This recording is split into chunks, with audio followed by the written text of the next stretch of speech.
হাই friends, আজি মই আপোনালোকৰ মাজত মেংগো পুডিঙৰ ৰেচিপি এটা লৈ আহিছোঁ। যিহেতু আমৰ বতৰ আৰু আম খাই সকলোৱে ভাল পায়, গতিকে ভাবিলোঁ আজি আমেৰে কিবা এটা বনাই দেখাওঁ।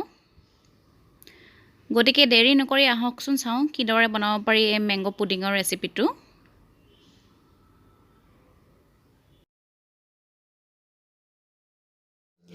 মেংগো পুডিং বনাবৰ কাৰণে আমাক লাগিব 2 কাপ গাখীৰ।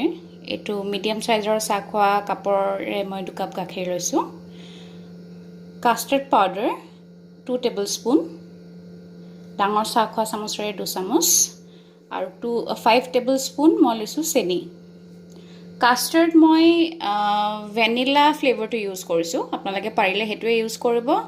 আদাৰৱাইজ ভেনিলা যদি নাপায় তেতিয়াহ'লে মেংগো ফ্লেভাৰ ইউজ কৰিব।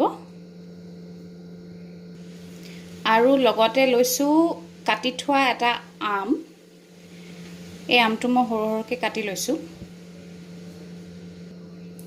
প্ৰথমতে আপোনালোকে আমখিনি মিক্সাৰ গ্ৰাইণ্ডাৰ এটাত ট্ৰান্সফাৰ কৰি ল'ব। আৰু ট্ৰান্সফাৰ কৰি পেলাই আপোনালোকে এইটো মেংগো পাল্প বনাই ল'ব। এয়া চাওক, মই মিক্সাৰ গ্ৰাইণ্ডাৰত এনেদৰে পাল্প বনাই লৈছোঁ, মেংগো পাল্প। আপোনালোকেও বনাই ল'ব। আৰু পাল্প বনাওঁতে মনত ৰাখিব যাতে একদম ফাইন পেষ্ট হ'ব লাগে, আমৰ টুকুৰা যাতে বাচি নাযায়। চ' কথাটো মন কৰিব। পাল্পখিনি বাতি এটাত এনেদৰে ওলাই ল'ব। আৰু এই পাল্পখিনি অলৰেডি পিছত ইউজ হ'ব, তেতিয়াহ'লে পাল্পখিনি এনেকৈয়ে থৈ দিব। এতিয়া গেছত পেন এখন বহাই পেলাই আপুনি গাখীৰখিনি ঢালি দিব।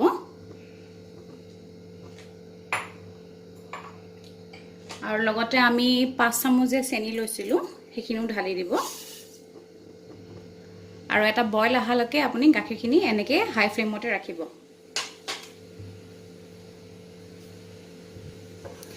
মাজে মাজে চামুচৰে এনেদৰে গাখীৰখিনি লৰাই দিব, নহ'লে তলত লাগি যোৱাৰ ভয় থাকে।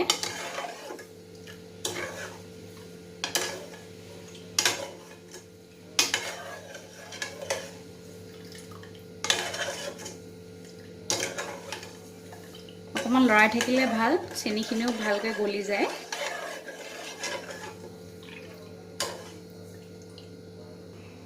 এতিয়া আমি যে 2 টেবল স্পুন কাষ্টাৰ্ড লৈছিলোঁ, তাতে অকণমান গাখীৰ মিক্স কৰিব।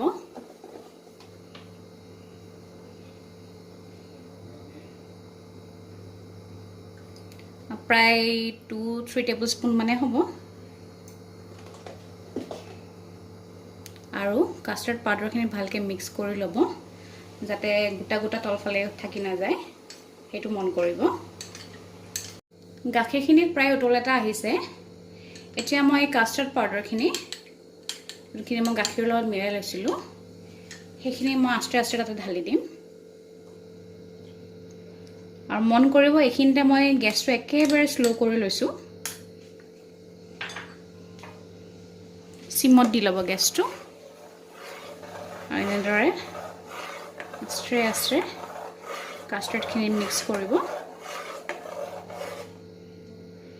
এইটো আপুনি হাই ফ্লেমত বা মিডিয়াম ফ্লেমত কেতিয়াও নকৰিব, কাৰণ এই কাষ্টাৰ্ডখিনি পটককৈ গোট মাৰি যাব, আৰু গোট মাৰি গ'লে আপোনাৰ গোটেই বস্তুটো বেয়া হৈ যাব। চ' একদম শ্ল' ফ্লেমত চিমত দি পেলাই আপুনি এই প্ৰচেছটো কৰিব। এয়া চাওক, প্ৰায় মোৰ কাষ্টাৰ্ডখিনি গোট মাৰিব ধৰিছে। আৰু অলপ দেৰি ইয়াক লৰাচৰা কৰি পেলাই আমি ইয়াতে মেংগো পাল্পখিনি মিলাই দিম।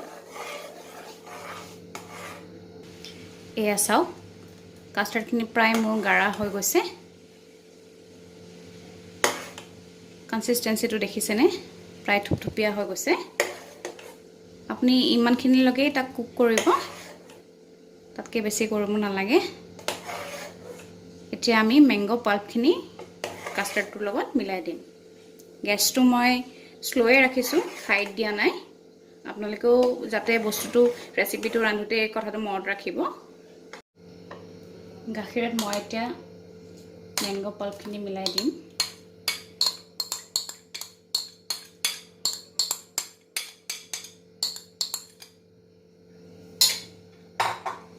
আৰু আকৌ এবাৰ ভালকৈ লৰাম।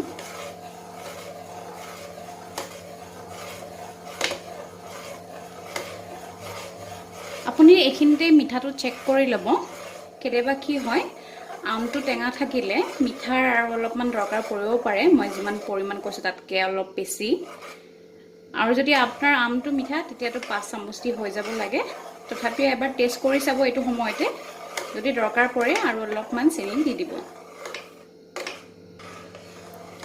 আমখিনি দিয়াৰ পিছত স্লো ফ্লেমতে এইটো 5-6 মিনিটমান এনেদৰে লৰাই আৰু অলপমান ডাঠ কৰিব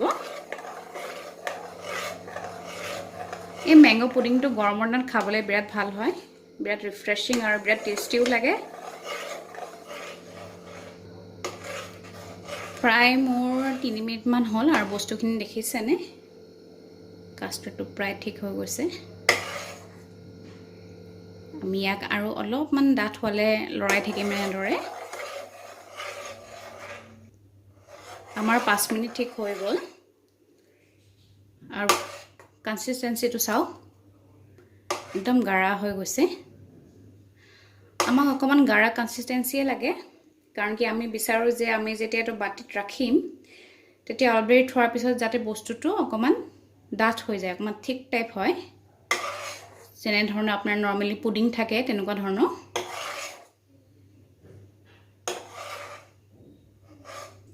আৰু এটা কথা আপুনি মন কৰিব যদি আপুনি দেখে যে আপোনাৰ কাষ্টাৰ্ডখিনি ইমান ঠিক হোৱা নাই তেতিয়া হলে পুডিংটো ভাল নুলাব এখিনতে আপুনি ভয় নাখাবলে আপুনি কৰিব কি আপুনি কাষ্টাৰ্ড পাউডাৰত 1 টেবুলস্পুন কাষ্টাৰ্ড পাউডাৰ অকমান গাখীৰ মিলাই আকৌ দি দিব আৰু সিমতে ভালদৰে লৰাব আমাৰ কাষ্টাৰ্ডখিনি ৰেডি হৈ গ'ল এয়া চাওক মই আপোনালোকক বাৰে কেমেৰাৰ আগত দেখুৱাৰ এইটোৱে কাৰণ যাতে আপোনালোকেও আইডিয়া এটা পায় যে কিমান গাঢ়া হলে ভাল হয় বস্তুটো এয়া চাওক এতিয়া মই এখিনি গৰমে বাটি এটাত উলিয়াই দিম উলিয়াই পেলে মই কাষ্টাৰ্ডখিনি 3 ঘণ্টা মানৰ কাৰণে ফ্ৰিজত ৰাখি থম ফ্ৰেন্ডছ মই পুডিংখিনি 3 ঘণ্টা মান ফ্ৰিজত ৰাখিলো এতিয়া আপোনালোকৰ আগত উলিয়াই দেখাম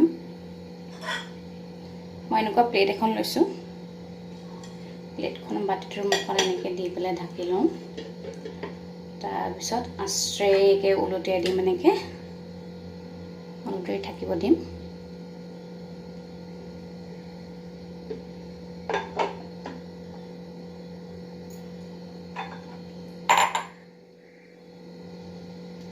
এয়া চাওকচোন কিডনাকে ওলাই আছে বাটিটোৰ পৰা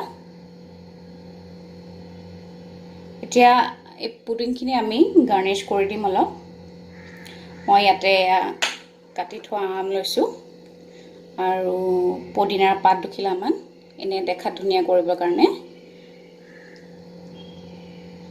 আমখিনি ওপৰত দি দিম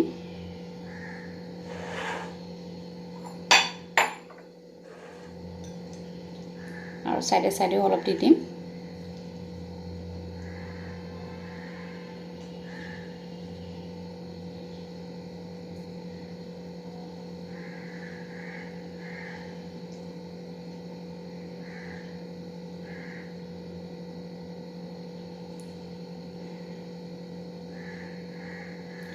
আৰু এনেদৰে গাৰ্নিশ কৰি দিম